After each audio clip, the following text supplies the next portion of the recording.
The air filters in my gas mask were pushing their expiration date.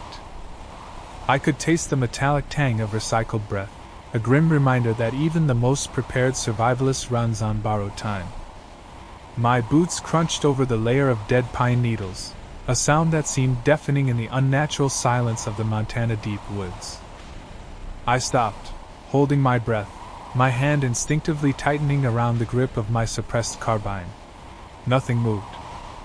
No birds, no wind, not even the chitter of a squirrel. Just the oppressive weight of the canopy above and the distinct, gut-churning sensation that I was being watched. But it wasn't eyes I was worried about. It was the smell. The wind shifted, carrying a scent that cut through the stale rubber of my mask, ozone, damp concrete, and something copper-sharp. Blood. Old blood. I pushed through a dense thicket of brambles, the thorns scratching uselessly against my tactical vest, and there it was. It didn't look like much at first, just an unnatural rise in the earth, swallowed by decades of moss and undergrowth. But nature doesn't build perfectly straight lines of reinforced concrete. I brushed away a thick layer of wet leaves, revealing the heavy steel of a blast door. Stamped with a faded military designation code that had been officially decommissioned 30 years ago. This wasn't on any map. It wasn't in any of the pre-collapse survival guides I had memorized. This was a ghost. Getting in wasn't about finesse, it was about leverage. The electronic keypad was dead, a relic of a world that had electricity flowing through its veins. I jammed a crowbar into the seam, the screech of metal on metal echoing through the woods like a dinner bell for every infected within a mile. I froze, scanning the tree line. Still clear. With a grunt of exertion, I leaned my entire body weight against the bar. The hydraulics groaned, the seals popping with a sound like a gunshot, and the heavy door hissed open just enough for a man to slip through. Darkness spilled out, cold and absolute. I clicked on my shoulder-mounted light, the beam cutting through the gloom, illuminating a concrete staircase descending into the throat of the earth. The air that rushed up to meet me was stale, preserved like a tomb. I checked my weapon, thumbed the safety off, and stepped inside, pulling the heavy door shut behind me as best I could. The silence down here was different. It wasn't the quiet of nature, it was the quiet of the grave.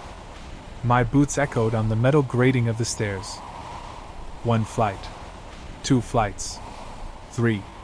This place was deep. At the bottom, a heavy security door stood ajar, propped open by the skeletal remains of a soldier in tattered fatigues. The body was ancient, picked clean by time, but the gear was a treasure trove. I knelt, quickly stripping a magazine from the corpse's vest. It was fully loaded. Whatever had killed him, he hadn't had time to fire a shot. Beyond the door lay a corridor that looked more like a hospital than a bunker. White tiles, shattered glass, and long dead fluorescent tubes hanging from wires like hanged men. This was a research lab.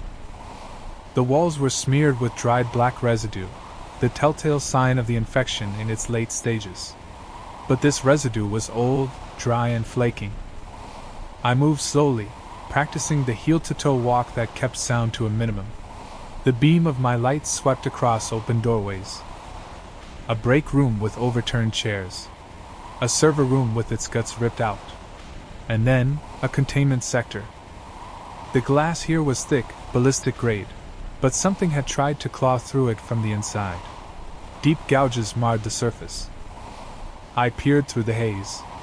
Inside, rusted gurneys held shapes covered in plastic sheets. Suddenly, a sound froze the blood in my veins. A wet, rhythmic slapping sound, like bare feet on tile. It was faint, coming from deeper in the complex. I killed my light instantly, plunging the corridor into pitch blackness. My heart hammered against my ribs, loud enough, I feared, to give me away. I crouched low, relying on sound alone. Slap. Drag. Slap. Drag. It was a walker. But down here? Sealed away for decades? Unless there was another way in, or unless the infection preserved them longer than we thought. The sound grew louder. I raised my rifle, staring into the dark, waiting for a silhouette to cross the faint ambient light filtering down from a ventilation shaft ahead. The smell of rot grew stronger, overpowering the ozone. A shadow detached itself from the wall. It was tall, wearing the shredded remains of a lab coat. It moved with a twitching, spasmodic gait. I held my fire. Ammunition was life, and if I could slip past, I would. The thing paused, its head snapping to the side, listening. It let out a low, gurgling hiss that sounded like water draining from a sink. It was hunting. I needed to reach the central command hub. If this was a military research lab, there would be contingency supplies, maybe even data on the origin of the outbreak. But the creature was blocking the only path forward. I felt around my belt, my fingers brushing against the spent casing I kept for distractions. I tossed it gently down the hallway, away from my position. Clink-clatter. The creature shrieked, a high-pitched, tearing sound, and bolted toward the noise with terrifying speed. I moved. I surged forward, staying low, slipping past the point where it had been standing. I made it to the next bulkhead door and slipped through, turning the locking wheel just as a heavy body slammed against the metal from the other side. The wheel spun, the locks engaged, and the banging started. Violent, rhythmic thuds. I was safe for the moment, but I was trapped deeper inside. I turned my light back on. I was in a decontamination chamber. Yellow hazmat suits hung on the walls like shed skins. Beyond the next glass partition, I saw it. The main lab. Rows of computer terminals, centrifuges, and in the center, a massive cylindrical tank filled with murky green liquid. Floating inside was something massive. Something that shouldn't exist. I approached the glass, wiping away years of grime. The thing in the tank had too many limbs, and its jaw unhinged like a snake. A placard on the tank read, Project Lazarus Phase 4.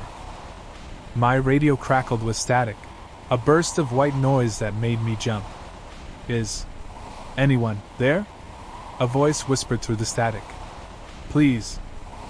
Don't open the transmission cut out. I looked at the tank.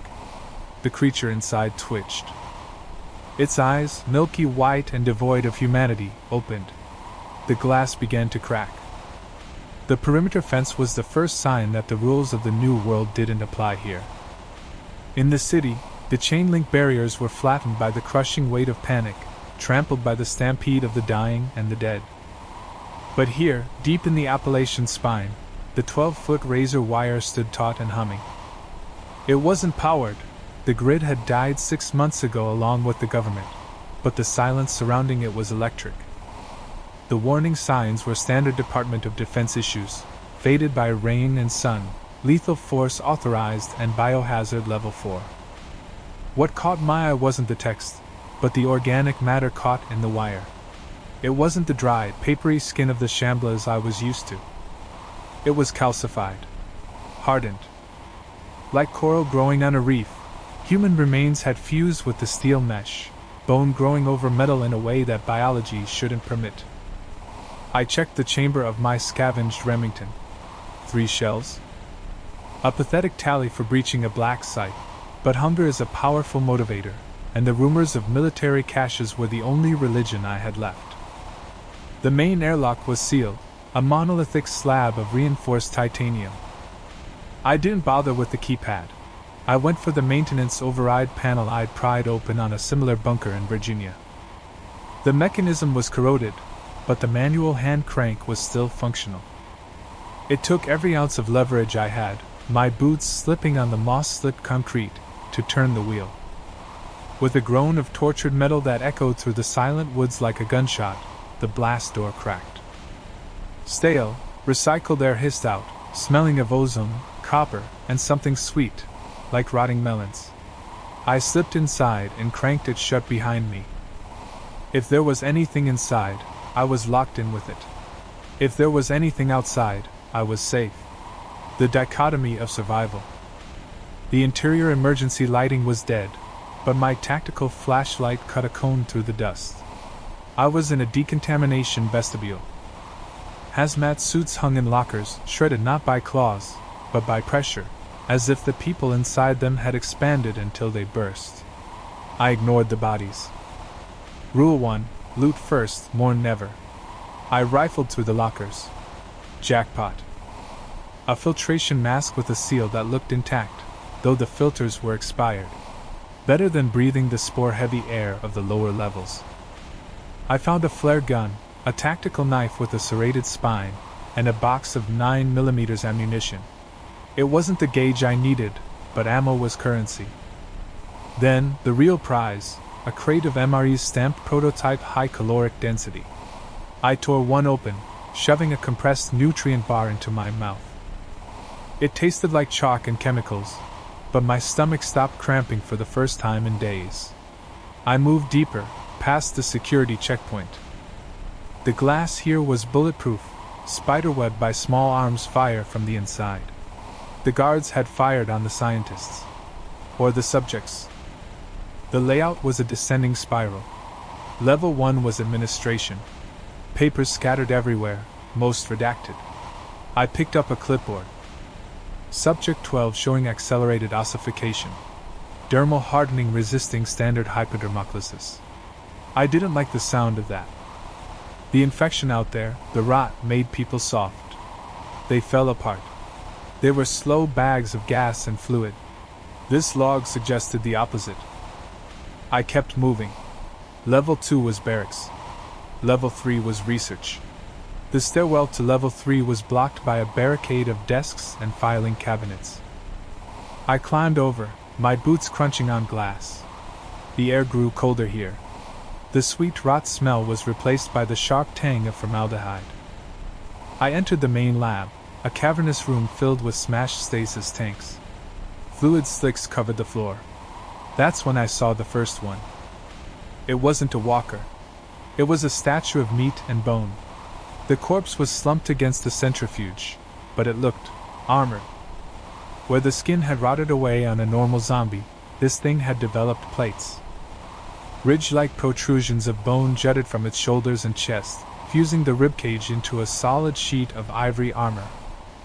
Its fingers had lengthened, the distal phalanges sharpening into organic spikes.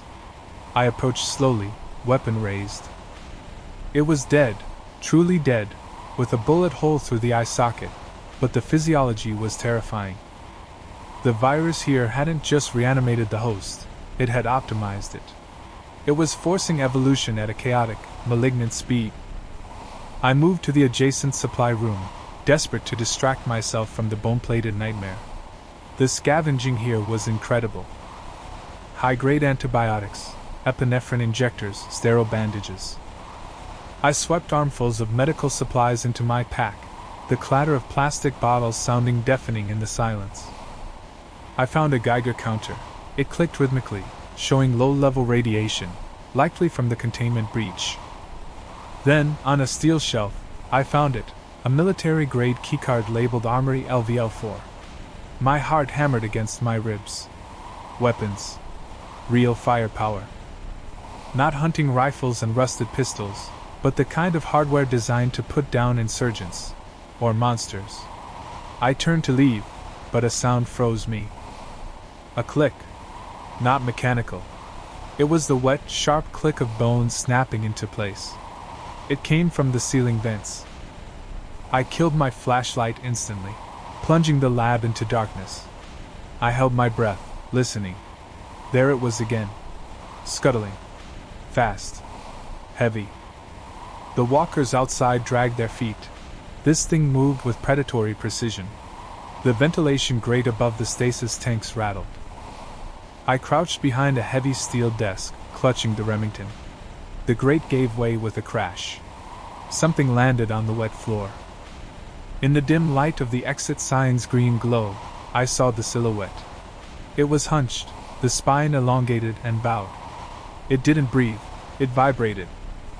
A low, chirping sound emanated from its throat. Echolocation? Communication? It stood up. It was nearly 7 feet tall. The bone armor I'd seen on the corpse was fully realized here. A carapace of white, calcified tissue covered its torso and thighs. It turned its head, and I saw that its eyes were gone, skin grown over the sockets. It didn't need them. It snapped its head toward my desk. It could hear my heartbeat.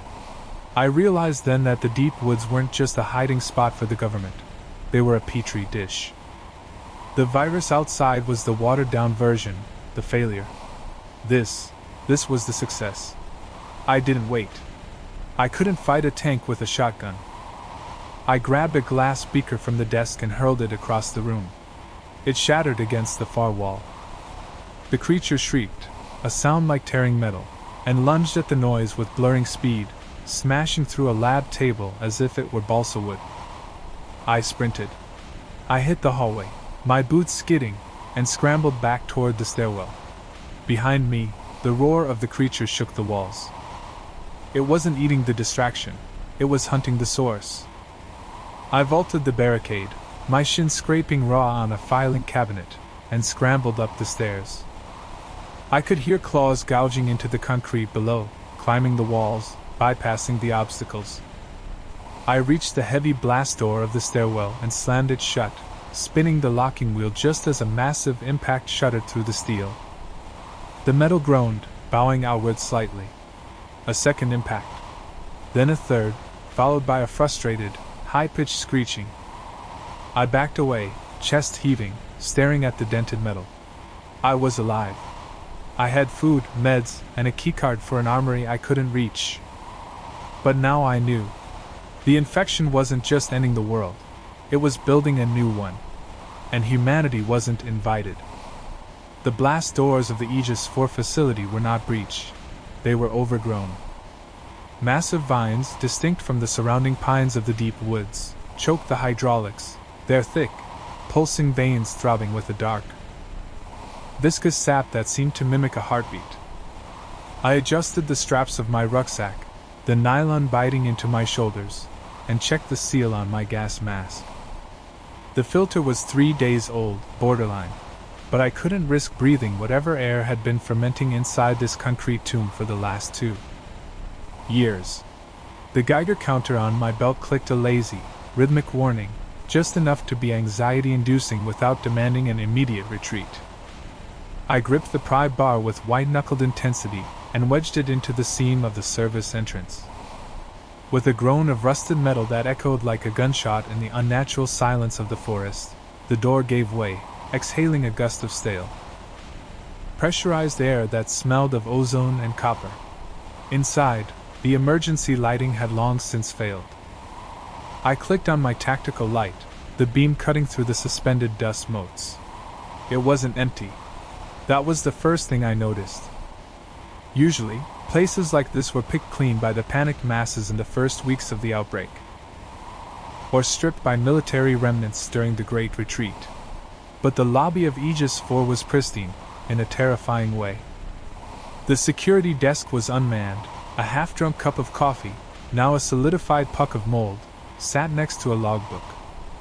I approached it, my boots crunching softly on scattered glass. The last entry wasn't a panic scrawl, it was a precise, time-stamped notation, Containment Protocol 7 initiated. Seal the complex. God help us.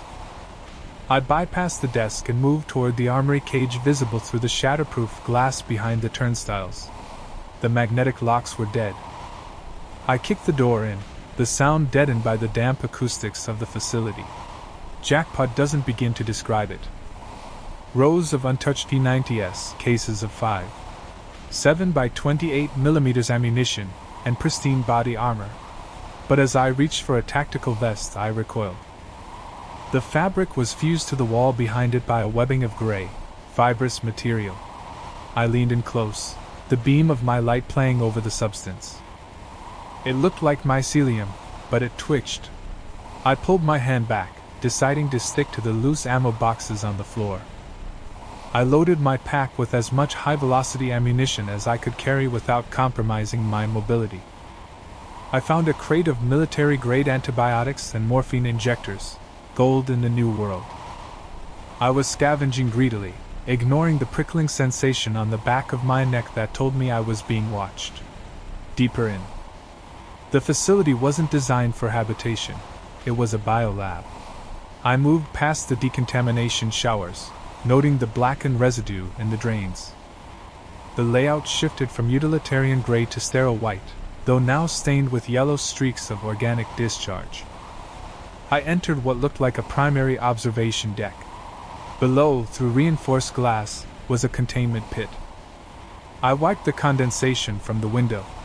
The pit was filled with bodies, but they weren't moving. They were planted. They were arranged in a circle, their limbs fused together into a central mass of flesh and bone that spiraled upward like a grotesque totem. The infection here hadn't just reanimated them, it had repurposed them. This was biomass efficiency. They weren't individuals anymore. They were a singular organism processing nutrients. And in the center of that flesh totem, a pulsating sac of bioluminescent fluid throbbed, casting eerie shadows against the walls. I found a researcher's tablet on a side console. Miraculously, it had enough charge to flicker to life when I plugged in my portable solar battery. I accessed the logs, skipping the bureaucratic nonsense, and going straight to the pathology reports. Day 14. The pathogen is exhibiting swarm intelligence. It is not viral. It is a biological imperative to unify. I scrolled down. Day 40. Subject 6 has ceased motor functions but is generating spores. The airborne variant is not just infectious, it triggers a metamorphic rigidity in the host's dermis. They are becoming armored. I froze. Armored. I looked back through the glass at the pit. The skin of the creatures wasn't rotting soft tissue, it was calcified. Gray, jagged plates like carapace. A noise from the ventilation shaft above me stopped my heart. It wasn't a moan or a shuffle. It was a chittering sound, like wet stones rubbing together. I swung my light up. The vent grate was bent outward. Thick, ropey saliva dripped from the opening, sizzling faintly as it hit the linoleum floor. I backed away, raising my rifle. The scavenging was done, now came the survival. Something dropped from the ceiling, landing in a crouch 10 feet away. It was humanoid, technically.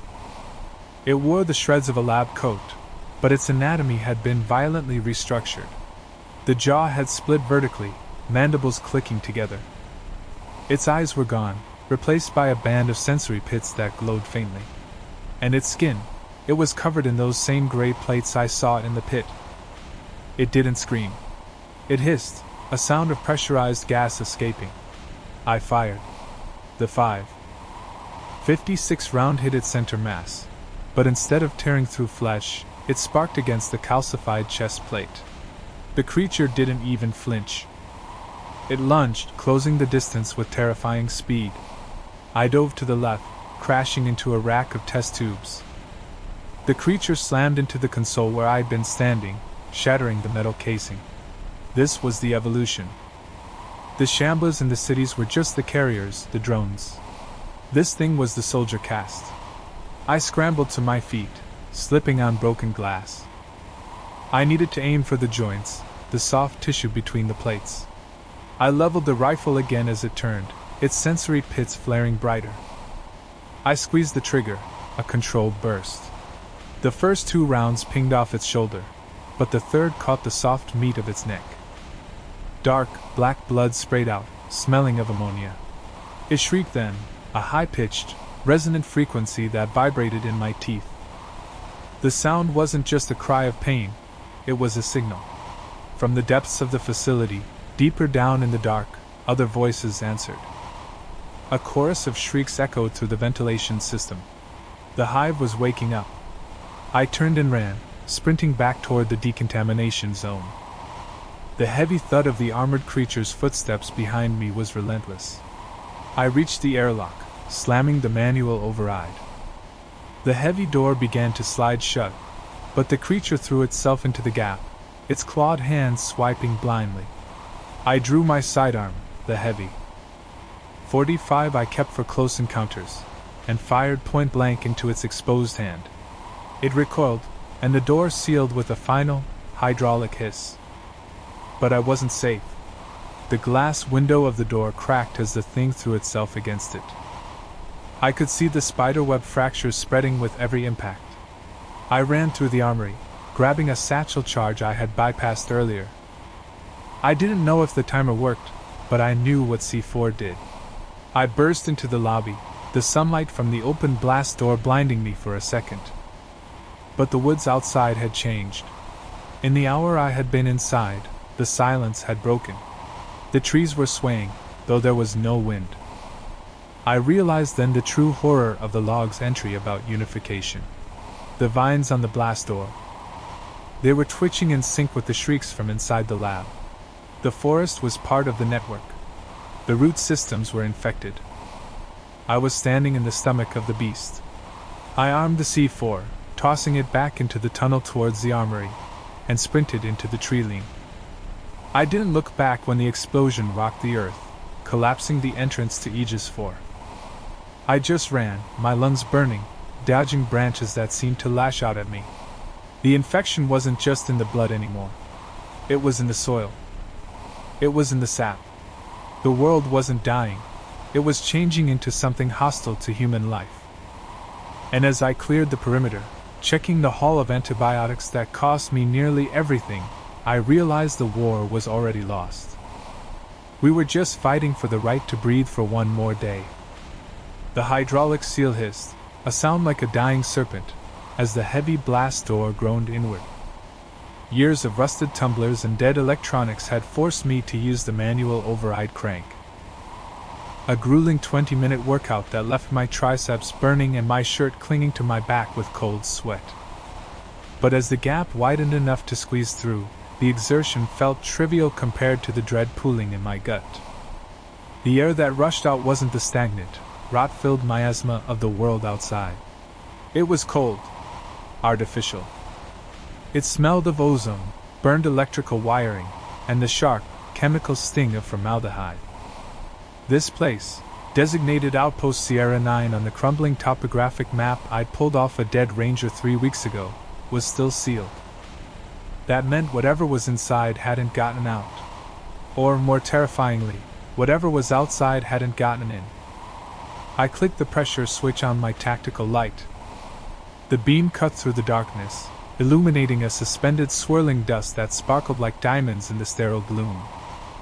I stepped over the threshold, the rubber soles of my boots squeaking against polished linoleum. Silence. The kind of heavy, oppressive silence that feels like a physical weight. I wasn't just looking for food or ammunition anymore. The shamblas in the woods, the rotters as we called them, were changing. They were getting faster. Last week, I saw one climb a deer stand. They weren't supposed to climb. I needed answers, and Sierra 9 was a rumors-grade military black site rumored to specialize in infectious disease control. If the answers weren't here, they didn't exist. The reception area was a massacre frozen in time, but without the bodies. That was the first red flag. There were drag marks, long, dark smears of dried arterial spray leading away from the security desk and toward the elevator banks. Scavenging mode engaged. I moved to the security kiosk, keeping my suppressed P226 raised and tight to my chest. The glass partition was shattered. Behind the desk, I found my first prize, a pristine box of CR123A batteries. Gold dust. I swapped the dying cells in my flashlight immediately, the beam intensifying to a blinding white. Rummaging through the drawers, I found a half-empty pack of stale gum, a set of master keys on a heavy brass ring, and a Glock 17 with a mounted sight. I checked the chamber. Loaded. I holstered the P226 and switched to the Glock. The polymer felt reassuringly undecayed. Moving deeper, I bypassed the elevators. Power was out, and I wasn't about to entrap myself in a metal coffin. The stairwell door was jammed, barricaded from the inside. It took 10 minutes of prying with a crowbar to snap the chair legs wedged under the handle. Why barricade from the inside? Unless they were trying to keep something downstairs. I descended, the air growing colder with each flight. Level B1, Administration. Level B2, Barracks. Level B3, Research and Containment. That was the target. B3 was a different world. The emergency lighting was still functioning here, bathing the corridors in a rhythmic, strobing crimson pulse. The walls were lined with shattered observation windows. I approached the first lab, stepping over a hazmat suit that was deflated and empty, like a shed skin. Inside the lab, the scavenging was rich. I swept an arm across a countertop, knocking useless paperwork aside to get to the good stuff, a centrifuge still holding vials of clear liquid, and a locked medical cabinet.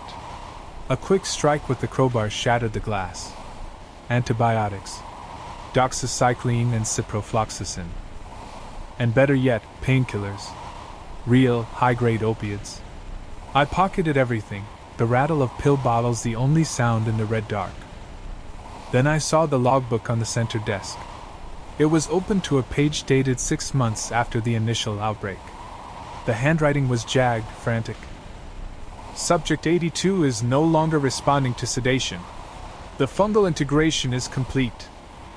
It's not just reanimating the necrotic tissue anymore, it's reinforcing it. The calcification of the dermis is acting like organic ceramic plating. Small arms fire is ineffective. We are moving to phase 4 containment. My blood ran cold. The rotters outside were just the first wave, the ones that died and came back wrong. But here, they had been tinkering.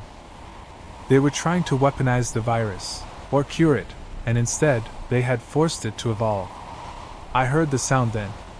A wet, clicking noise. Like wet bones snapping against concrete. It was coming from the ventilation duct above the clean room. I killed my light, dropping into a crouch behind a heavy steel workbench. The red emergency strobe flashed, *dark. Light. Dark. Light. In the flash, I saw it. It wasn't a rotter. It was something else entirely. It dropped from the vent with the grace of a spider, landing silently on all fours. It was humanoid, but elongated. The skin was a mottled gray, hard and segmented like a crab's shell. It had no eyes, just a smooth, pale dome where the upper face should be, and a jaw that unhinged to the center of its chest. It sniffed the air, twitching. This was the evolution. The virus hadn't just reanimated the dead, it had optimized the predator. I held my breath, my heart hammering against my ribs like a trapped bird. The creature, Subject 82, perhaps, turned its head toward my hiding spot. It couldn't see me, but it could sense the heat, or maybe the pheromones of fear. I gripped the Glock. The log said small arms were ineffective. I looked at the workbench. A Bunsen burner hookup. A canister of ethanol for cleaning. A plan formed in the split second between heartbeats. I grabbed the ethanol bottle and a road flare from my pack. The creature let out a low, vibrating hiss and lunged. I rolled to the left, the creature's claws gouging deep furrows into the steel table where my head had been a second ago. It was fast, blurringly fast.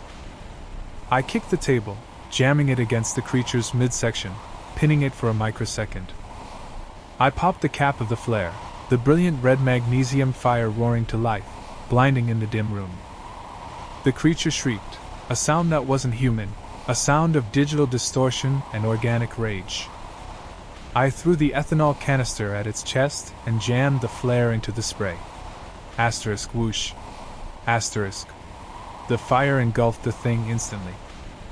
The ethanol clung to the chitinous armor, burning hot and blue-orange.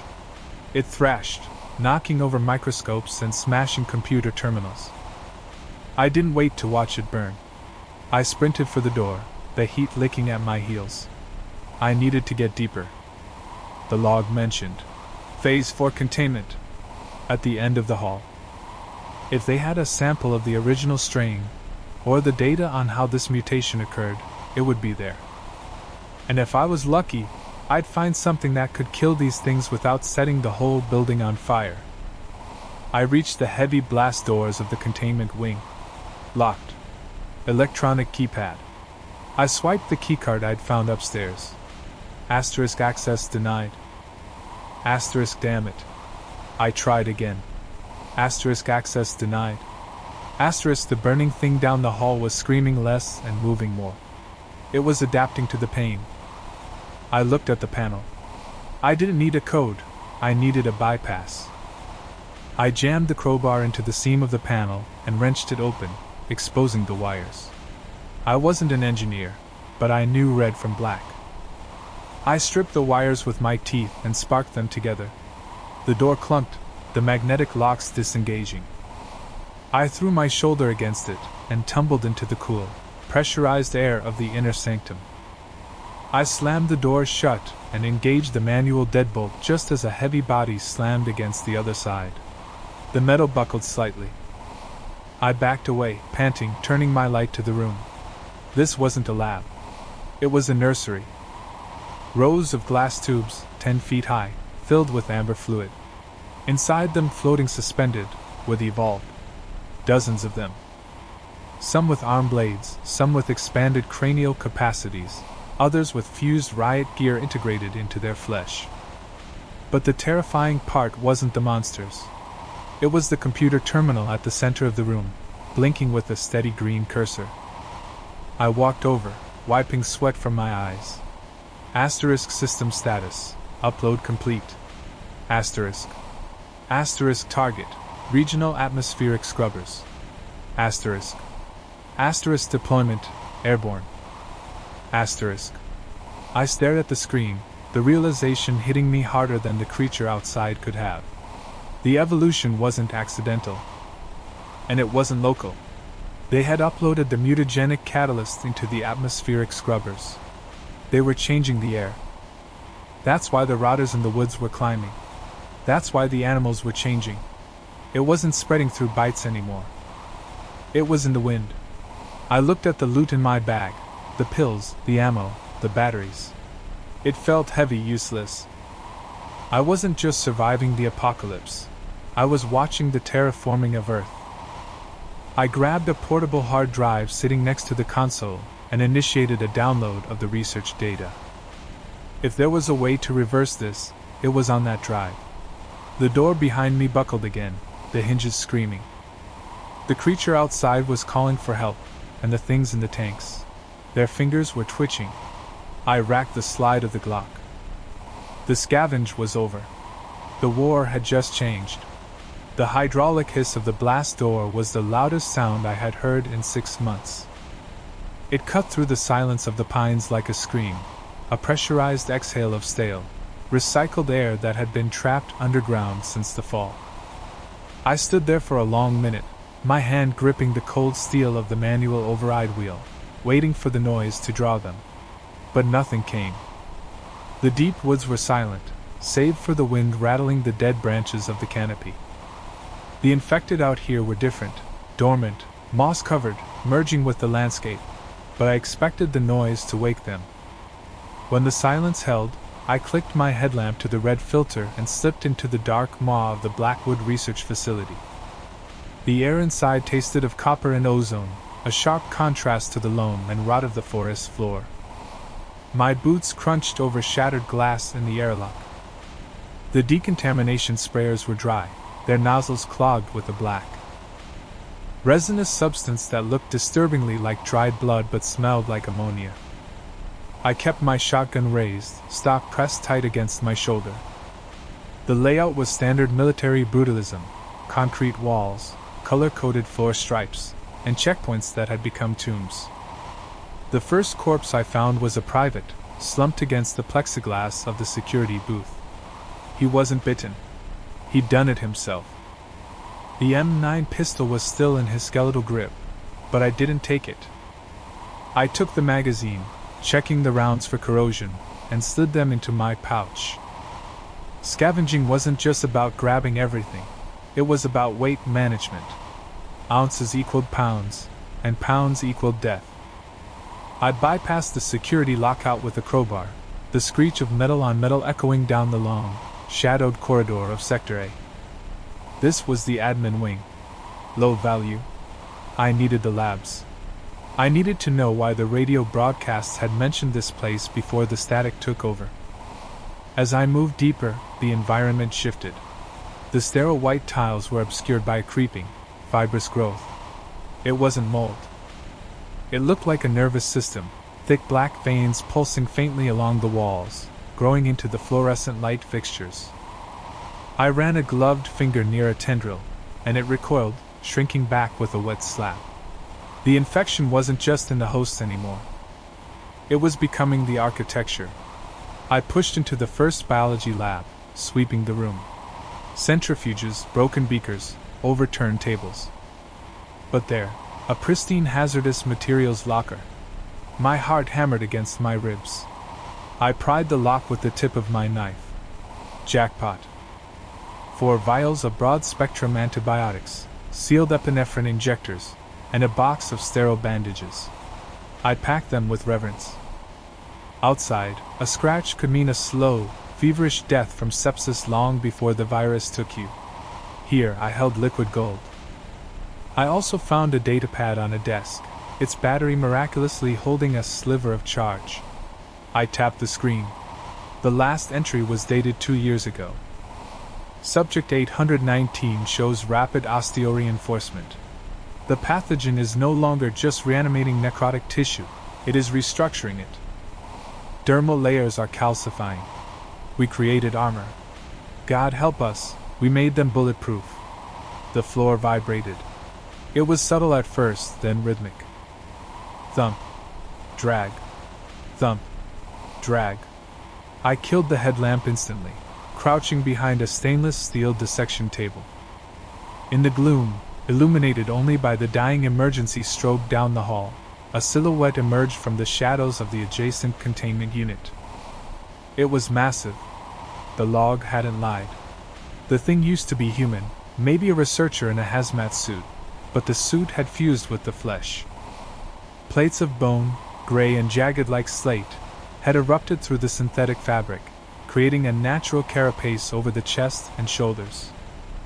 One arm was elongated, the fingers fused into a single, bludgeoning mass of bone and gristle. It didn't breathe, it rattled. I held my breath, my lungs burning. The creature, an armored, I mentally catalogued, paused near the door. It was blind, the bone growth having completely sealed over where its eyes used to be. But the black tendrils on the walls seemed to react to its presence, vibrating. It was using the room's overgrowth as a sensory extension. I saw a tendril near my boot twitch. The creature's head snapped toward me. I didn't hesitate. I rolled out from the table just as the bone club smashed the steel surface in half, sparks showering the room. I leveled the shotgun and fired. The slug sparked harmlessly off the chest plate, ricocheting into a shelf of beakers. The creature roared, a wet, tearing sound, and charged. I racked the slide, aiming lower. The legs. The knees were still exposed, protected only by tattered fabric. I fired again. Dark, viscous fluid sprayed the wall, and the leg buckled. The thing crashed into a cabinet, thrashing, debris raining down. I didn't wait for it to rise. I scrambled over the counter, putting a lab island between us, and sprinted for the rear exit. Behind me, the sound of metal being shredded echoed like a car crash. I hit the stairwell door, slammed it shut, and jammed the crowbar through the handles. My hands were shaking. I forced myself to stop, to breathe. That wasn't a zombie. That was a biological weapon. The infection in the woods. The ones that stood still for days. They weren't dormant. They were cocooning. They were changing. I moved down the stairs, deeper into the dark. Level B2. Cold storage. The temperature dropped significantly here, the air frigid enough to see my breath. The black vines were thicker here, throbbing with a bioluminescent violet hue. They all converged toward the central vault. The heavy door to the main sample vault was open. Inside, rows of floor-to-ceiling glass tanks were shattered, the fluid drained. But the central tank was intact. Inside floated a torso, hooked up to tubes that ran into the ceiling, feeding the black vines that infested the facility. I stepped closer, wiping the frost from the glass. It wasn't a specimen. It was a source. The plaque read Patient 0 strain Epsilon. The eyes opened. They weren't cloudy or dead. They were bright, intelligent violet. And they looked right at me. I backed away, my boot hitting something metal. A military crate, untouched. I flipped the latch. Inside lay a prototype rifle, sleek, matte black, with 3 magazines of ammunition stamped with a biohazard symbol. Explosive incendiary rounds. The label on the crate read, Containment Protocol Last Resort. I grabbed the rifle, the weight of it reassuring. The torso in the tank twitched, and the vines on the walls began to scream, a high-pitched frequency that made my teeth ache. The glass of the tank began to hairline fracture. The evolution wasn't finished. It was just beginning. I racked the bolt of the prototype rifle. If this was the heart of the infection, I was going to carve it out, or bury us both under 6,000 tons of concrete. The silence of the deep woods was a deception, a heavy blanket over a world that had forgotten how to breathe. I stood before the blast doors of the Blackwood facility, the concrete maw half swallowed by creeping ivy and moss that looked too vibrant, too green. Fed by nutrients that didn't belong in the soil. The rumors whispered in the trading posts were true. The military had buried something here, deep beneath the roots of the ancient pines. And they had died trying to keep it contained. I adjusted the strap of my rucksack, the weight of my meager supplies digging into my shoulder, and gripped the pry bar with white-knuckled intensity. The electronic lock was dead, fried by time or an EMP, leaving the hydraulic seal vulnerable to brute force and desperation. With a groan of rusted metal that echoed like a gunshot in the stillness, the door yielded just enough for me to slip through into the stagnant darkness beyond. The air inside tasted of copper and formaldehyde, a sharp chemical sting that cut through the musty smell of decay. I clicked on my tactical light, the beam cutting a cone through dust motes that hung suspended in the dead air. I was in a decontamination airlock, the floor littered with discarded hazmat suits that looked like shed skins of giant insects. I crouched, checking the pockets of a suit that still held the desiccated remains of a soldier. Nothing but a faded photo of a dog and a keycard with clearance level orange. I took the card, you never know, and moved to the inner door. Scavenging wasn't just about food, it was about access. My Geiger counter remained silent, thank God. But the biological threat was the real ghost here. Moving into the main atrium, the scale of the facility became apparent. It was a brutalist cathedral of concrete and steel, stretching down into the earth. The emergency lights flickered with a dying amber pulse, powered by some backup generator running on fumes deep below. I moved towards the security desk, stepping over shattered glass. A skeleton in a flak jacket slumped over the console. I gently unclipped a Glock from its hip holster, checking the action. It was dry, but the slide moved freely. A spare mag in the vest pouch gave me 15 rounds of hollow point. Gold. I swept the drawers, a half-empty box of energetic bars, a ruggedized tablet with a cracked screen, and a filtration mask. I swapped my makeshift bandana for the mask immediately. The air down here felt heavy, oily, coating the back of my throat. As I descended into the research levels, the environment shifted. The walls were no longer gray concrete but lined with a strange, resinous substance, like hardened amber. It covered the vents and clustered in the corners. I approached a wall-mounted terminal, wiping the grime from the screen. It flickered to life, the text scrolling rapidly. Subject 84 exhibiting rapid calcification of the epidermis. Viral strain Delta 7 is not destroying the host, it is fortifying it. I read the words twice. Fortifying. The infection outside, the shamblers and the runners, they were just the first draft. This lab was where the virus had gone to college. I pushed into a hallway marked genetic containment. The resin was thicker here, pulsing faintly in the strobe of the emergency lights. I saw the first one then. It wasn't standing. It was fused to the ceiling. A humanoid shape, but the limbs were elongated, the fingers fused into bone hooks that dug into the infrastructure. It looked dormant, encased in a chrysalis of that hard biological matter. I moved with agonizing slowness, my boots rolling heel to toe to silence my steps. I needed to get to the cold storage at the end of the hall. The manifesto I found upstairs listed high-grade antibiotics and adrenaline. As I passed the ceiling creature, I noticed its chest. It wasn't breathing. It was vibrating. A low, subaudible thrum that I felt in my teeth. I reached the cold storage.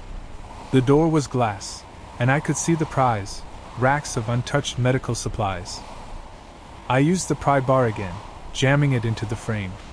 The glass shattered. The sound was deafening in the confined space. Instantly, the vibration in the hallway stopped. Then, a shriek tore through the air, a sound of tearing wet leather and grinding bone. The thing on the ceiling detached, landing with a heavy, metallic thud. I spun around, raising the Glock. The beam of my light hit it, and I froze. It wasn't a zombie. It was a tank. The skin had hardened into plates of gray bone, covering the eyes, the chest, the throat. Evolution. The virus had built armor. It charged. I fired twice, aiming for the center mass. The hollow points sparked off the bone plates, useless. It didn't even slow down. I dove to the right, crashing into a metal trolley, as the creature plowed through the space I had just occupied, smashing the door frame into twisted scrap. I scrambled up, adrenaline flooding my system, turning time into a slow-motion reel. I needed to penetrate that armor. I saw a fire axe in a glass case on the wall, classic, cliché, and exactly what I needed. I sprinted for it, the creature roaring behind me, a sound that was less human scream and more like a high-pressure steam vent. I smashed the case with my elbow, ignoring the pain, and grabbed the axe. The creature was on me. It swung a heavy, club-like arm. I ducked, feeling the wind of the blow ruffle my hair. I swung the axe with everything I had, not at the chest, but at the joint of the knee where the bone plating looked thinner, flexible for movement. The blade bit deep, crunching through cartilage. The creature howled, dropping to one knee. It wasn't dead, just mobilized. I didn't wait to finish it. I grabbed a handful of injectors from the shattered cold storage, epinephrine, morphine, whatever I could grab in a blind panic, and shoved them into my pouch. I ran. I didn't look back. I could hear it dragging itself behind me, the sound of bones scraping on linoleum. But there were other sounds now. The shrieks were waking up the others. The resin on the walls began to crack, wet hands punching through the amber prisons. The facility was waking up. I hit the stairwell, taking the steps 3 at a time. My lungs burned, the filtration mask stifling my intake of oxygen, but I didn't dare take it off. The air was thick with spores now, visible clouds of yellow dust erupting from the ruptured casings of the waking dead. I burst back into the atrium. The way out was blocked, not by a door, but by a horde. They had wandered in from the deep woods, drawn by the noise, or maybe commanded by the things downstairs. Shamblers, dozens of them.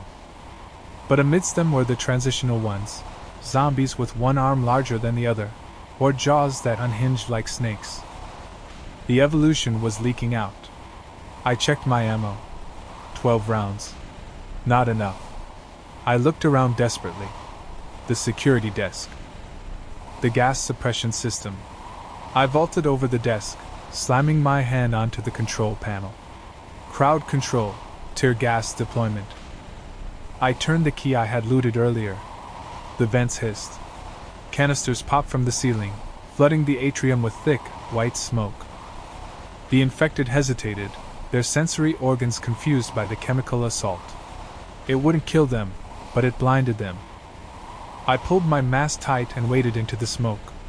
I moved like a ghost, using the confusion to slip past the grasping hands. I fired once, point blank, into the face of a runner that bumped into me, the muzzle flash illuminating the white fog for a split second. I hit the fresh air of the forest, and didn't stop running until the facility was a mile behind me. I collapsed against an oak tree, gasping, ripping the mask off to vomit onto the leaves. I checked my loot. A handful of life-saving medicine, a new gun, and the terrifying knowledge that we were losing the war. The virus wasn't just surviving, it was engineering better soldiers. I looked at the vial of epinephrine in my hand. It was a lifeline, yes. But as I looked back toward the dark silhouette of the lab against the twilight sky, I knew the things inside wouldn't stay buried for long. The woods were no longer a hiding place. They were an incubation chamber. I packed my bag, stood up, and walked into the night. The survival clock had just ticked closer to midnight. The chain-link fence was less a barrier and more a suggestion at this point, bowing under the weight of 10 years of unchecked kudzu and ivy. Rust had eaten through the galvanized steel, leaving jagged orange teeth that snagged my jacket as I squeezed through the breach. The facility beyond, Block 4 of the Harrow Creek Deep Woods Initiative, sat like a concrete tombstone in the center of the clearing. There were no birds singing here. The silence of the deep woods usually hummed with insects and wind, but this silence was sterile, a vacuum where sound went to die. I adjusted the strap of my rifle, the leather biting into my shoulder, and gripped the crowbar in my sweating right hand. The main airlock was sealed, naturally, but the service entrance to the east had been compromised. Someone had blown the hinges long ago, leaving scorch marks that radiated outward like a black sun. I stepped inside, the transition from the humid forest air to the stale, recycled atmosphere of the lab hitting me like a physical blow. It smelled of copper, ozone, and something sweeter, like rotting lilies. My boots crunched on scattered glass, the sound echoing unnaturally loud down the corridor. I waited, holding my breath, listening for the shuffling gait of the infected. Nothing. Just the settling of the building and the rhythmic dripping of a burst pipe somewhere deep in the bowels of the complex. Scavenging in a place like this required a different mindset than looting a suburban grocery store. You weren't looking for canned beans or batteries. You were looking for the things that stopped the bleeding or purified the water that was slowly poisoning us all. I swept the beam of my flashlight across the reception desk. Papers were scattered everywhere, yellowed and brittle. A logbook lay open, the last entry dated 3 days after the fall. Containment breach in Sector 7. Protocol Omega initiated. I pocketed a handful of ballpoint pens, useless for writing, but the springs were good for trap triggers, and moved deeper. The layout was standard military sterile. Brushed steel walls, linoleum floors peeling up at the corners. I found the first body near the elevators. It wasn't one of them. It was a soldier, skeletal remains still clad in tactical gear. He had taken the easy way out. The trajectory of the stain on the wall told the story. I knelt, ignoring the grim reality of it, and checked his pouches. One magazine for a standard-issue sidearm, half empty. A pristine combat knife. A water filtration tablet pack, expiration date long past but likely still better than dysentery. I took it all. Survival is built on the bones of those who gave up. I bypassed the elevators, death traps and a power outage, and took the stairs down to B1, research and pathology. The air grew colder as I descended, the smell of rot sharpening. The heavy fire door at the bottom was jammed halfway open. I slid through sideways, the cold metal pressing against my chest and back. The lab beyond was a cavern of shadows and glass. Long workbenches were cluttered with centrifuges, microscopes, and shattered beakers. I began to rifle through the drawers, my movements methodical. Syringes. Sealed gauzes. A box of nitro gloves. I shoved them into my pack. Then I found the vials. They were in a reinforced cooler that had lost power years ago, but the seals were intact. Labels read strain Delta 4 and micro-recombinant inhibitors. I didn't know what it meant, but in the trading posts back east, medical tech was worth its weight in ammunition. I wrapped the vials carefully in rags and nestled them deep in my bag. That was when I saw the microscope's slide still sitting on the tray of a high-end viewing unit. Curiosity, the survivor's fatal flaw, pulled me toward it. The scope was dusty, but the optics were military grade. I shone my flashlight through the mirror underneath and peered through the eyepiece. The sample was dried out, fixed in place, but the structure was visible. It wasn't just viral. It was fungal. The cells of the host tissue weren't just dead. They were woven through with black, thread-like filaments. It looked like a root system. I pulled back, a cold shiver racing down my spine. The infected we fought in the cities were shamblers, mindless, rotting sacks of meat that fell apart if you hit them hard enough. But if this slide was right, the infection wasn't just reanimating the dead, it was terraforming them. It was building something new inside the shell. A sound from the adjacent room, Observation Room B, froze me. It wasn't a shuffle. It was a wet, heavy click. Like two stones being struck together underwater. I killed my light. The darkness was absolute, pressing against my eyes. I crouched behind a tipped-over steel table, leveling my rifle toward the doorless frame of the observation room. The sound came again. Asterisk click hiss. Asterisk. My eyes adjusted slowly to the gloom, aided by the faint greenish luminescence coming from emergency chemical strips on the floor of the next room. Faint, barely there, but enough to outline a shape. It was standing near a shattered containment tank. It didn't look like the others. It was too tall. As it turned, the silhouette broke up. Its spine was arched grotesquely, and where the arms should have been, the limbs had split and fused with something else. Bone spurs jutted from the elbows, long and serrated. It was scavenging too. It was picking through the glass, lifting shards to its face, or what was left of its face. It wasn't eating them. It was pressing them into its own flesh. I watched in horror as the gray, callous skin seemed to accept the foreign object, the black veins pulsing around the glass, pulling it in to create a natural armor. This was the evolution. The city zombies were the beta test. This thing was the production model. I shifted my weight, and a piece of glass under my boot cracked. The sound was microscopic, but in that dead silence, it was a gunshot. The creature's head snapped toward me. There were no eyes, just a smooth, calcified plate of bone where the upper face should be. It didn't need to see. It heard my heart hammering against my ribs.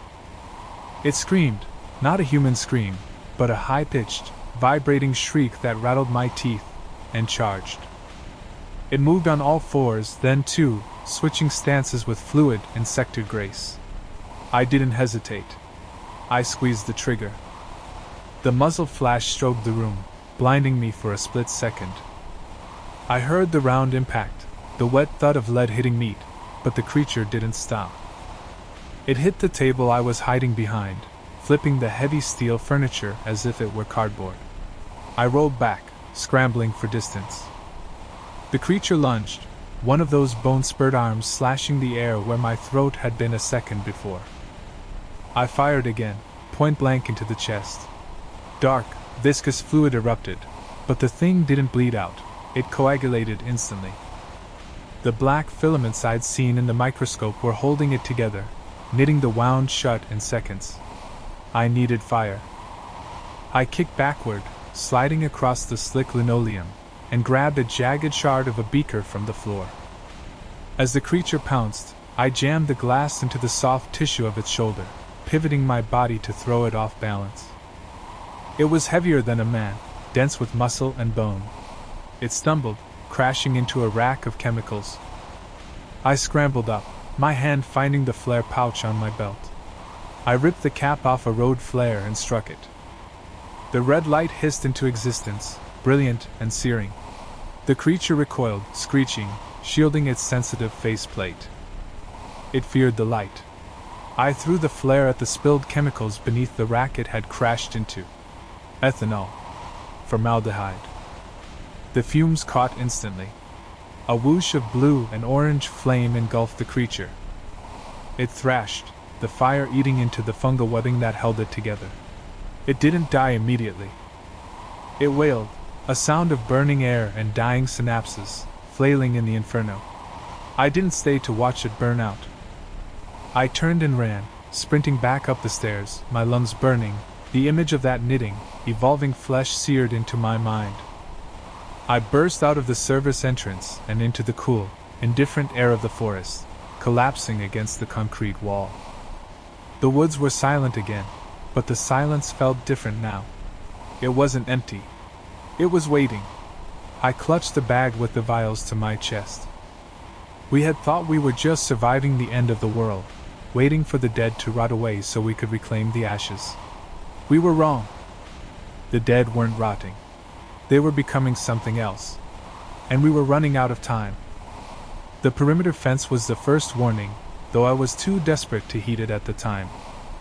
12-foot chain link topped with razor wire that had been gnawed by rust and time.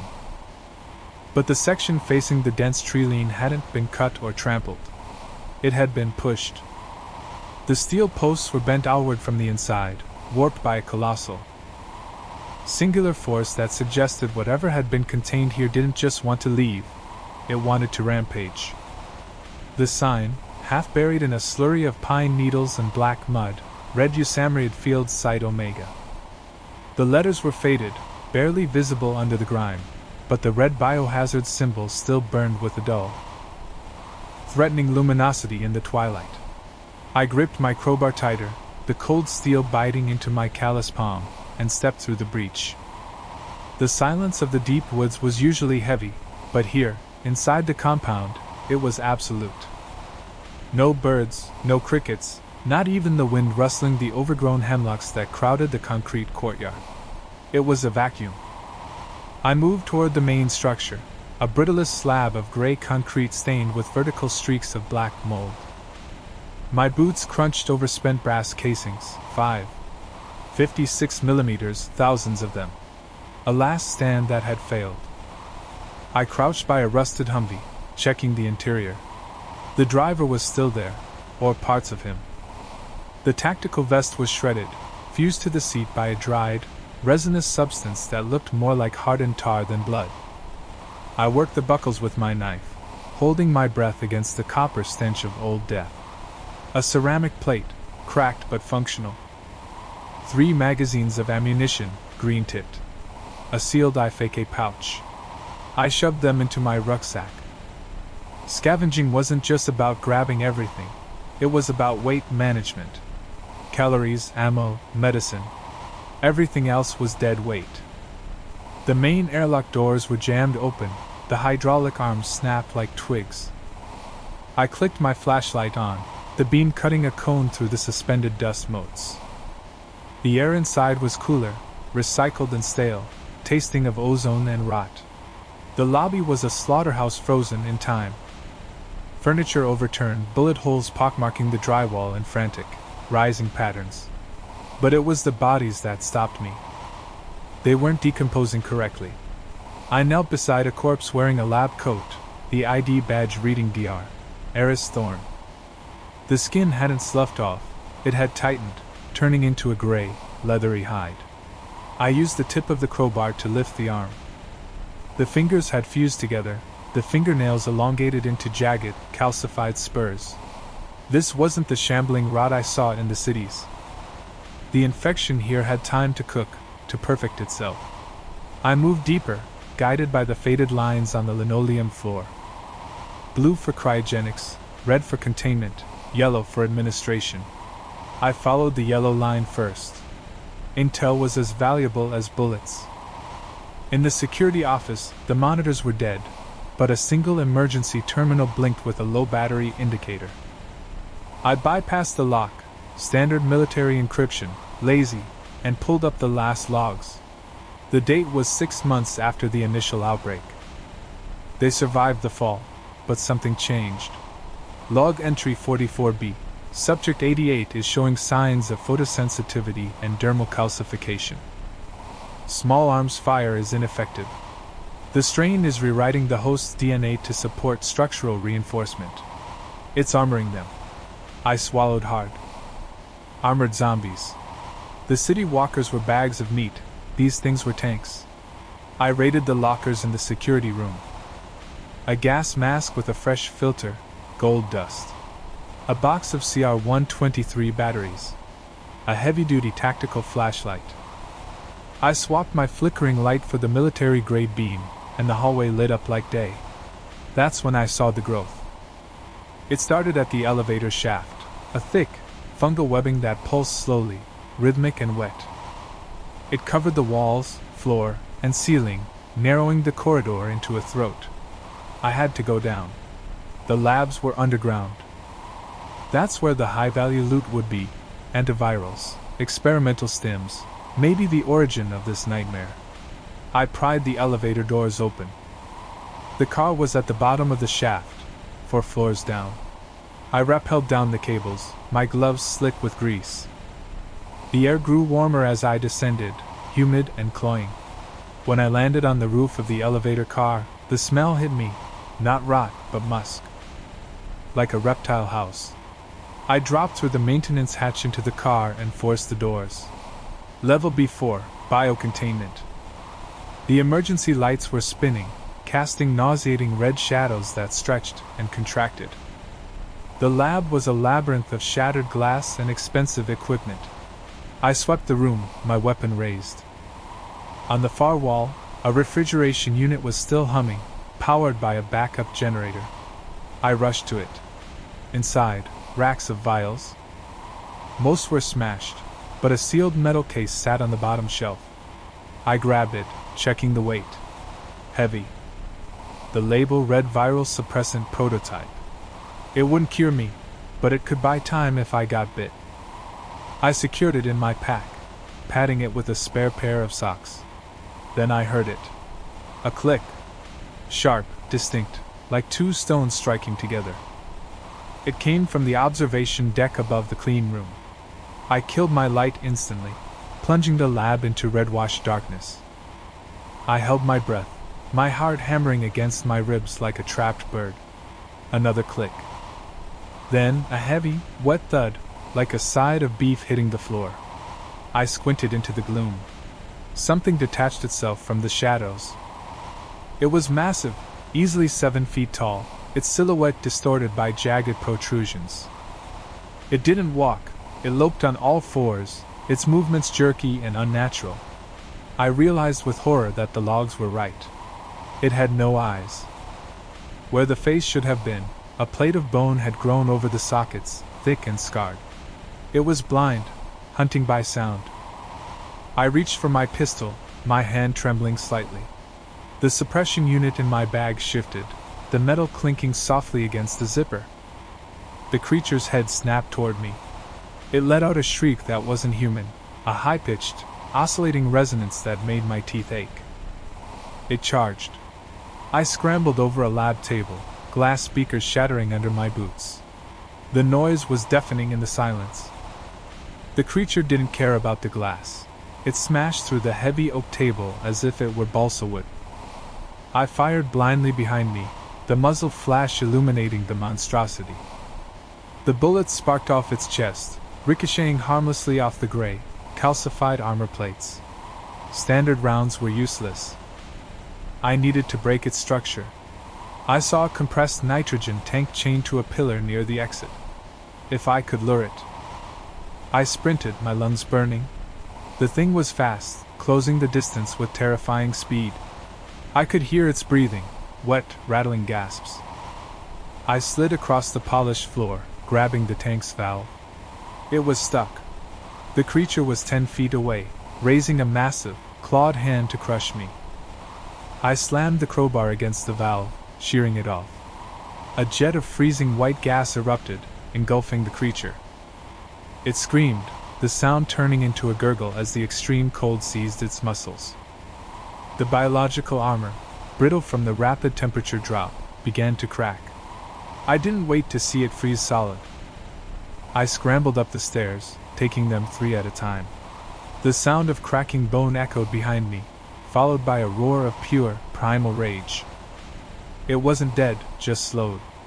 I burst back into the lobby, the sunlight from the entrance blinding me after the darkness of the depths. I didn't stop running until I hit the treeline.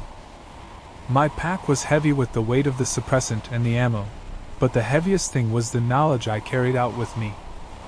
The infection wasn't just spreading, it was evolving. The deep woods were hiding an army of nightmares, and they were waking up. The hydraulic seal on the blast doors had failed long ago, leaving a gap just wide enough for me to squeeze through if I exhaled all the air in my lungs and prayed my tactical vest didn't snag. The air that rushed out to meet me wasn't the wet, mulchy scent of the deep woods. It was stale, recycled, and tasted of copper and ozone. I clicked my flashlight on, the beam cutting through the suspended dust motes of a tomb that had been sealed since the fall. This wasn't just a bunker. The fading stencils on the wall read Project Chimera BO Containment Sector 4. My boots squeaked on the linoleum, a sound that seemed deafening in the silence. I kept my suppressed carbine tight against my shoulder, sweeping the corners. The lobby was a tableau of panic. Overturned desks, shattered monitors, and the dry, mummified remains of security personnel. I knelt by a corpse wearing a tactical rig, hoping to scavenge, but the body had been picked clean. Not by looters, but by the facility itself. The fabric of his uniform was shredded, but his holster was empty, and his skull, the bone had expanded, fused. It looked like coral reef growth made of calcium and rage. This was the first sign that the intel was right. The infection hadn't just appeared, it had been cultivated here. I bypassed the elevators, death traps without power, and located the stairwell. My target was Sublevel 3, Supply and Research. My stomach twisted with hunger, a constant, gnawing reminder of why I was here. I needed calories, and I needed ammo, but mostly I needed to know why the dead outside were getting faster. Sublevel 3 was colder. The emergency lighting system was flickering, casting intermittent strobes of red light that made the shadows dance. I found the mess hall first. It was a goldmine, relatively speaking.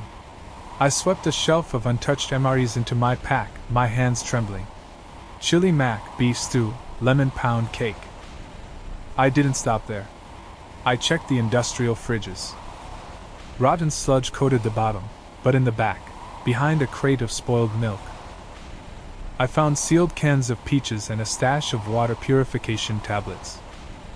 I cracked a can open right there, sliding down the wall, shoveling the syrup and fruit into my mouth with my fingers. The sugar rush was almost dizzying. It felt like hope, sweet and viscous. But hope is dangerous. It makes you sloppy. I heard the noise, a wet, clicking sound, coming from the ventilation duct above. I froze, spoon halfway to my mouth. It wasn't the shambling drag of the walkers I was used to. This was rhythmic, purposeful. I slowly stood up, abandoning the half-eaten can, and moved toward the laboratory wing. The lab was where the nightmare truly took shape. Rows of shattered glass tanks lined the walls. I approached a central console, wiping dust from a binder labeled Subject 82 Evolutionary Trajectory. I flipped it open, the beam of my light illuminating the horrifying truth. The notes were frantic. Day 14. The pathogen is not necrotic. It is reconstructive. It does not kill the host to inhabit it, it kills the host to improve it. Muscle density has increased by 400%. The jaw structure is unhinging to allow for greater bite radius. I turned the page. A photo was paper-clipped to a report. It showed a human arm, but the skin had turned gray and hard, like a crab's shell. Day 30. Calcification of the dermis. Small arms fire is proving ineffective. The subject is developing a carapace. It is adapting to our weaponry. My blood ran cold. The zombies in the city, the ones we called rotters, they were just the failures. They were the ones that didn't survive the transition. The ones that did, they were here. I moved deeper into the lab, looking for the medical cache. I found it behind a glass partition, vials of broad-spectrum antibiotics, morphine, and adrenaline. I smashed the glass with the butt of my rifle, the crash echoing like a gunshot. I shoveled the meds into my bag. This score could keep me alive for another winter. But as I grabbed a box of sterile bandages, I saw it. The observation window into the main containment chamber was cracked. Massive spiderwebs of fractured glass radiated from a central impact point. Inside the chamber, something was moving. It was hunched over, skin pale and mottled with dark veins. It looked human, but wrong. Too tall. The limbs were elongated, the joints swollen. It was pacing. And then it stopped. It turned its head, not slowly like the dead outside, but with a twitchy, avian snap. It didn't have eyes. Where the eyes should have been, bone had grown over the sockets, thick and smooth. It was blind, but as I shifted my weight, a piece of glass crunched under my boot. The creature's head snapped directly toward me. It hissed, a sound like steam escaping a valve, and its jaw split open, literally split, the mandibles separating into two distinct grinding pincers. Subject 82, I whispered, realizing the cage wasn't to keep people out, it was to keep this thing in. The creature screamed, a high-pitched shriek that vibrated in my teeth, and launched itself at the observation window. The already fractured glass exploded outward. I threw myself backward, scrambling over a heavy steel desk as the monstrosity crashed into the room. It was fast. Terrifyingly fast. It scrambled on all fours, its movements jerky and unnatural. I brought my carbine up and fired. Asterisk pop pop pop. Asterisk. The rounds sparked off its chest. The logs were right. It was armored. The bullets merely chipped the calcified skin. The creature didn't even flinch, it just oriented on the muzzle flash. It leaped, clearing the desk in a single bound. I rolled, feeling the wind of its claws slice the air where my throat had been a second before. I scrambled to my feet, sprinting back toward the mess hall. I couldn't fight this thing, not in close quarters. I needed distance. I could hear it skittering behind me, claws gouging the linoleum. It was hunting me, not with the mindless hunger of a zombie, but with the predatory intelligence of a wolf.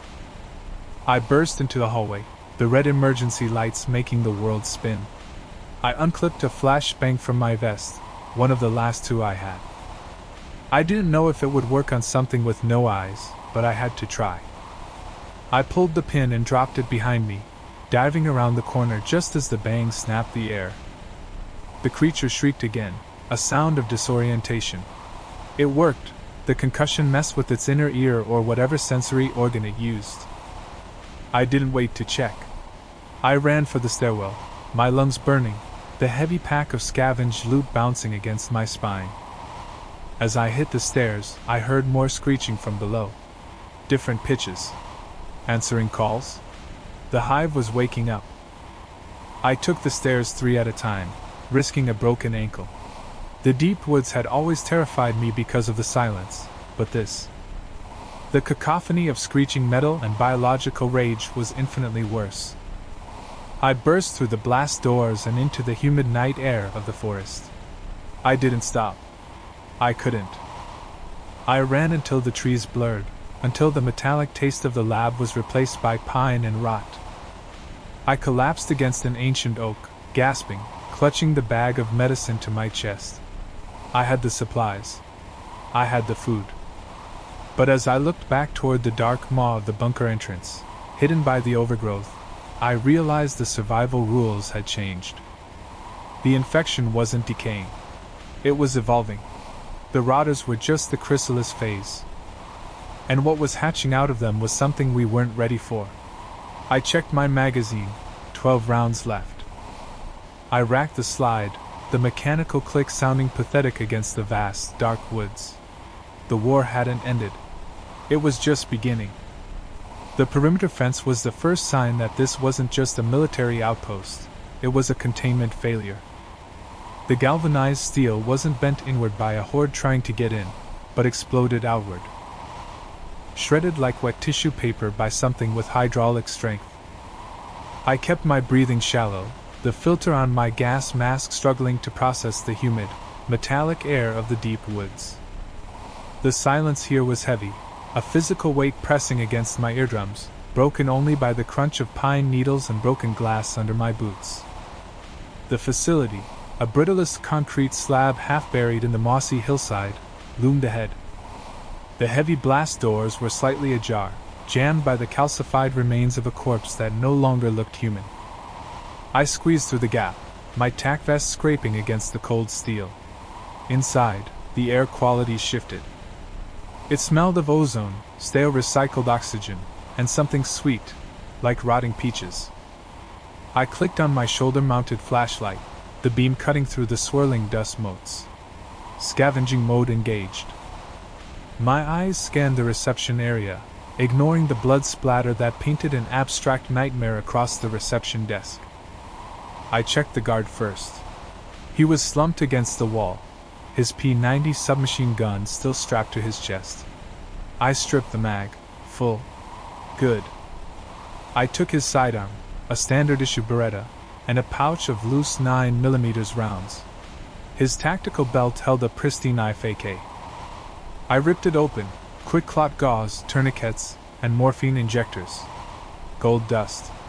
But it was the guard's face that made me pause. The fungal growth hadn't just taken over, it had restructured him. Chitinous plates had formed over his eyes and mouth, sealing him in. The infection was evolving. It wasn't just reanimating dead tissue anymore, it was armoring it. I moved deeper, following the color-coded lines on the floor toward Bioresearch Level 3. The corridors were a maze of flickering emergency lights and shadows that seemed to stretch and grasp. I needed antibiotics, specifically broad-spectrum IVs, and if the rumors were true, this place was ground zero for the Thanatos strain.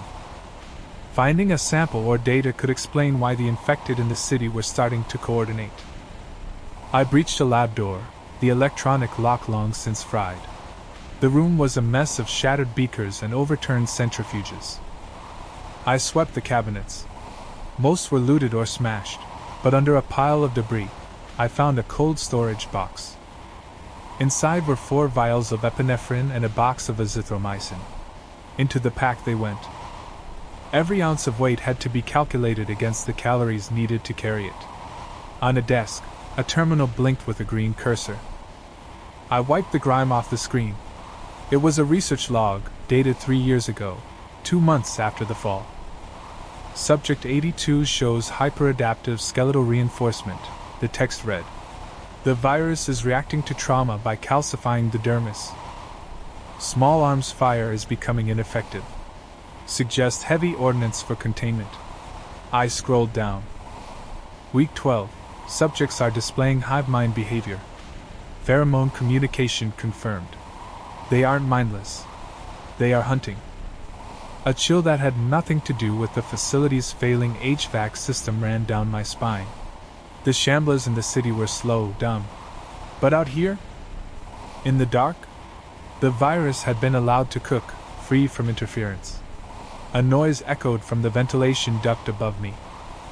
Not a groan, but a click, a sharp, staccato sound like rocks banging together. I froze. I killed the light. Darkness swallowed the room, save for the faint red strobe of the emergency LED down the hall. I crouched behind a steel lab table, gripping the P-90. The vent grate rattled, then gave way with a screech of tearing metal. Something dropped to the floor. It was heavy. I heard it sniffing, wet, snorting inhales. Through the gap in the table legs, I saw it in the red light. It was hunched, the spine elongated and protruding through the skin like a dorsal fin of bone. The arms were too long, dragging on the floor, tipped with claws that looked like fused knife blades. It didn't have eyes. Where the face should have been, a bloom of sensitive, fleshy tendrils twitched, tasting the air. A clicker variant, but evolved. An apex predator adapted for the lightless depths of this tomb. It moved with terrifying speed, jerking its head toward the desk where I'd just been standing. It could smell my sweat, or maybe the heat of my body. I needed a distraction. I unclipped a flare from my belt, my fingers trembling slightly. I couldn't risk a gunfight in a room full of unknown chemicals. I tossed the flare into the far corner. The hiss as it ignited was deafening in the silence. The creature shrieked, a sound that vibrated in my teeth, and lunged at the light, slashing the burning magnesium with savage fury. I moved. I bolted for the door, my boots thudding on the linoleum. The creature spun around, the heat signature of the flare no longer interesting. It heard me. I sprinted down the corridor, vaulting over a gurney. Behind me, the scrabble of claws on tile was closing the distance. I raised the P90, firing blindly behind me.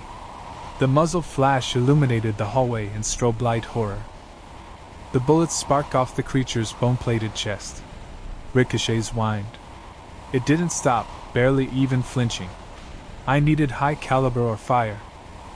I saw the door to the armory ahead, security station. I slammed my shoulder into it. Locked. The creature was 10 meters away, a juggernaut of muscle and bone. I raised the P90 again, aiming for the legs, the only soft spot I could see. I dumped the mag.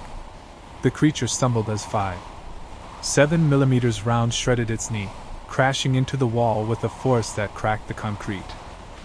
I didn't wait to see if it stood up. I kicked the glass of the security window, ignoring the shards slicing my tactical gloves, and dove through. I landed hard, rolling behind the desk. Inside the cage, shotguns. A rack of Remington 870s. I grabbed one, racking the slide. The sound was the most beautiful thing I'd ever heard. The door to the station buckled as the creature slammed into it. Once. Twice. The metal frame twisted. The door flew off its hinges. The beast filled the doorway, bleeding from the leg but undeterred. It roared, exposing a gullet lined with rows of needle teeth. I stood up and leveled the shotgun. Sit down, I gritted out. I pulled the trigger. The buckshot hit the creature square in the sensory cluster where its face used to be. The impact was visceral, blowing the fleshy tendrils apart in a spray of black ichor. It thrashed, blinded, and confused. I pumped the shotgun and fired again, this time at the exposed neck tissue. The head separated from the shoulders in a wet tear. The body slumped forward, twitching. I leaned against the wall, sliding down until I hit the floor, gasping for air.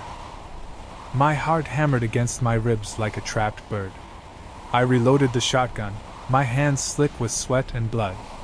I checked the room. In a locker, I found it, a jagged, unfinished prototype of a sonic emitter, labeled Frequency Disruptor. Beside it, a dossier marked Stage 5 Evolution. I shoved the device and the papers into my pack. The infection wasn't just evolving, it was being engineered, or at least, they were trying to control it before they died. I had the loot. I had the intel. Now I had to get out of the deep woods before the noise of the shotgun blast brought down the rest of the hive. As I stepped back out into the corridor, stepping over the twitching carcass of the apex, I realized the silence had returned. But now, it felt different. It wasn't empty. It was waiting.